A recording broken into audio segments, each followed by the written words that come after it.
Jadi penting sekali ngaji seperti ini supaya kita tahu bahwa khazanah-khazanah kita tentang dekat sama Allah itu macam-macam. Ini khusus ijazah ini sama Pak Bima Pak Aryo itu. Dulu Kiai Hamid Pasuruan terkenal wali. Dan di antara wiridan Dzikrul wal Filin ada beberapa kata yang dari Kiai Hamid. Jadi Dzikrul wal Filin itu kalimatnya dari utamanya dari Gusmi Mbah Ahmad Siddiq, tapi ada beberapa kalimat yang dari Kiai Hamid Pasuruan.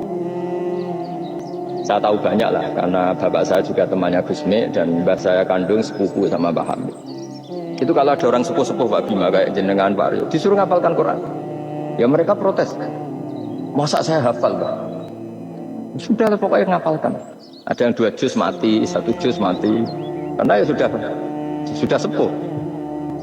Suatu saat ada ulama yang tanya, kenapa Mbah Hamid?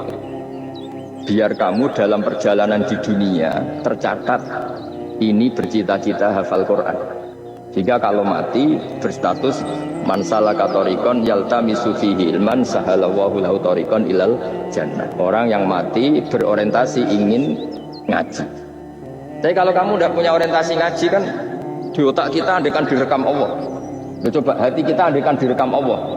Ingin kaya, ingin punya gunung, ingin punya alpat, ingin punya ini itu. Coba kalau itu nanti disetel di akhirat. Tapi kalau kamu ingin ngapalkan Quran kan setidaknya pas disetel udah keren.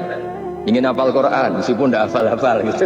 Ingin hafal itu tapi meskipun nanti kalau malaikatnya drengki ditambahin meskipun. Tapi insya Allah malaikat tidak ada yang drengki.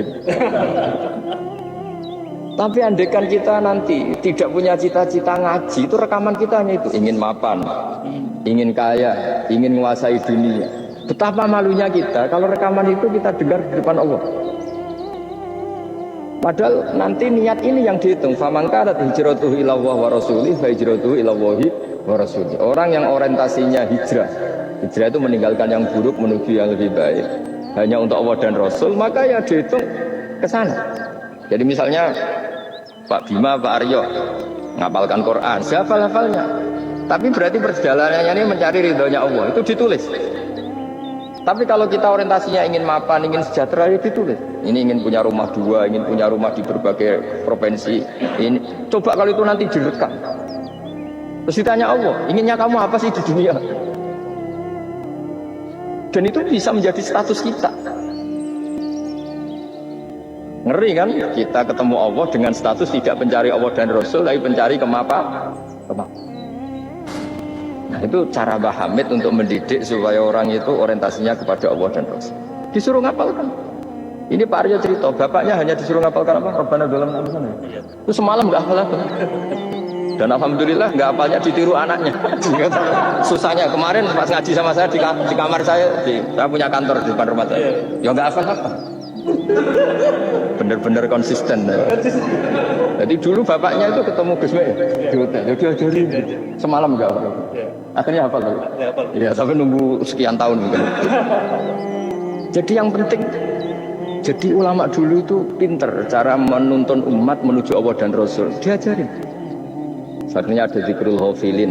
Penting orang itu menuju Allah dan Rasul. Setidaknya kalau direkam itu nanti saya ingin ya Allah dapat ridhomu. Kalau malam ilahi anta matlubi, wa ilahi anta maqsudi wa ridhoka matlubi.